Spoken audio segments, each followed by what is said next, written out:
اللہ کے نام سے شروع کرتا ہوں جو بڑا مہربان اور نہایت رحم کرنے والا ہے۔ اے پیغمبر صلی اللہ علیہ وآلہ وسلم، لوگوں سے کہہ دو کہ میرے پاس وحی آئی ہے کہ جنوں کی ایک جماعت نے اس کتاب کو سنا تو کہنے لگے کہ ہم نے ایک عجیب قرآن سنا جو بھلائی کا رستہ بتاتا ہے، سو ہم اس پر ایمان لے آئے اور ہم اپنے پروردگار کے ساتھ کسی کو شریک نہیں بنائیں گے، اور یہ کہ ہمارے پروردگار کی شان بہت بلند ہے، وہ نہ بیوی رکھتا ہے نہ اولاد، اور یہ کہ ہم میں سے کوئی بے وقوف اللہ کے بارے میں جھوٹ گڑتا ہے، اور ہمارا یہ خیال تھا کہ انسان اور جن اللہ کی نسبت جھوٹ نہیں بولیں گے، اور یہ کہ بعض بنی آدم بعض جنات کی پناہ لیا کرتے تھے تو اس سے ان کی سرکشی اور بڑھ گئی، اور ان کا بھی یہی اعتقاد تھا کہ جس طرح تمہارا تھا کہ اللہ کسی کو زندہ نہیں کرے گا،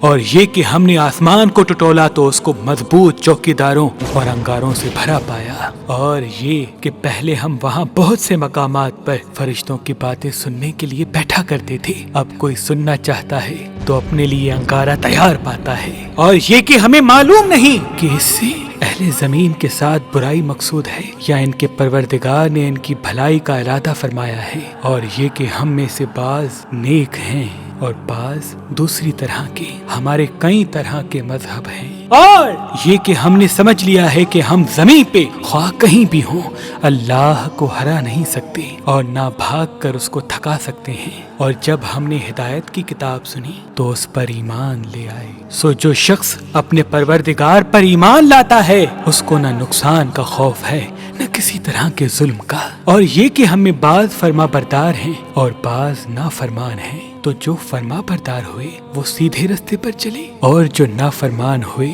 وہ دوزخ کا ایندھن بنے، اور اے پیغمبر صلی اللہ علیہ وآلہ وسلم یہ بھی ان سے کہہ دو کہ اگر یہ لوگ سیدھے رستے پر چلتے تو ہم ان کے پینے کو بہت سا پانی دیتے تاکہ ان سے ان کی آزمائش کرے، اور جو شخص اپنے پروردگار کی یاد سے منہ پھیرے گا تو وہ اس کو سخت عذاب میں داخل کرے گا، اور یہ کہ مسجدیں خاص اللہ کی ہیں تو اللہ کے ساتھ کسی اور کی عبادت نہ کرو، اور جب اللہ کے بندے یعنی یہ پیغمبر صلی اللہ علیہ وآلہ وسلم اس کی عبادت کو کھڑے ہوئے تو کافر ان کے گرد ہجوم کر لینے کو تھے، اے نبی صلی اللہ علیہ وآلہ وسلم کہہ دو کہ میں تو اپنے پروردگار ہی کی عبادت کرتا ہوں اور کسی کو اس کا شریک نہیں بناتا، یہ بھی کہہ دو کہ میں تمہارے لیے نہ کسی نقصان کا اور نہ نفع کا کچھ اختیار رکھتا ہوں، یہ بھی کہہ دو کہ اللہ کے عذاب سے مجھے کوئی پناہ نہیں دے سکتا اور میں اس کے سوا کوئی جائے پناہ نہیں پاؤں گا،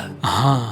اللہ کی طرف سے احکام کا اور اس کے پیغاموں کو پہنچا دینا ہی میرے ذمہ ہے، اور جو شخص اللہ اور اس کے پیغمبر کی نافرمانی کرے گا تو ایسوں کے لیے دوزخ کی آگ ہے، وہ ہمیشہ ہمیشہ وہاں رہیں گے، یہاں تک کہ جب یہ لوگ وہ دن دیکھ لیں گے جس دن کا ان سے وعدہ کیا جاتا تھا، تب ان کو معلوم ہو جائے گا کہ مددگار کس کے کمزور ہیں اور شمار کن کا تھوڑا ہے، کہہ دو کہ جس دن کا تم سے وعدہ کیا جاتا ہے میں نہیں جانتا کہ وہ ان قریب آنے والا ہے یا میرے پروردگار نے اس کی مدت دراز کر دی ہے، وہی غیب کا جاننے والا ہے، سو کسی پر اپنے غیب کو ظاہر نہیں کرتا، ہاں جس پیغمبر کو پسند فرمائے اور اس کو غیب کی باتیں بتا دے تو اس کے آگے اور پیچھے نگہبان مقرر کر دیتا ہے تاکہ معلوم فرمائے کہ انہوں نے اپنے پروردگار کے پیغام پہنچا دیے ہیں، اور یوں تو اس نے ان کی سب چیزوں کا ہر طرف سے احاطہ کر رکھا ہے